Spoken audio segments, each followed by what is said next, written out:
What's up guys, your Biglee here.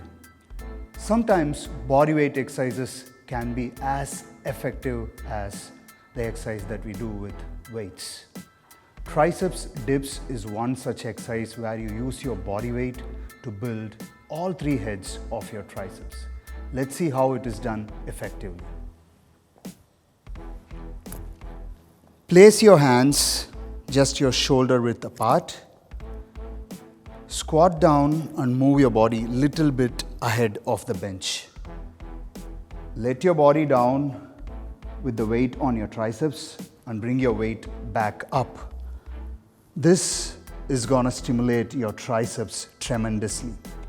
This would be a very good beginner movement, and when this becomes easy, just straighten up the legs so that more weight is handled by your triceps, and then down, up, down, up, down and up.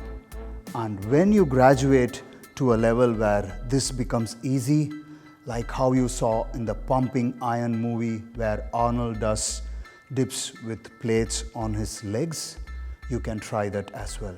But these days, we've got some amazing machines that simulate that movement where you can overload with plates and do dips effectively. Until I see you in the next workout video, this is your Biglee, over and out.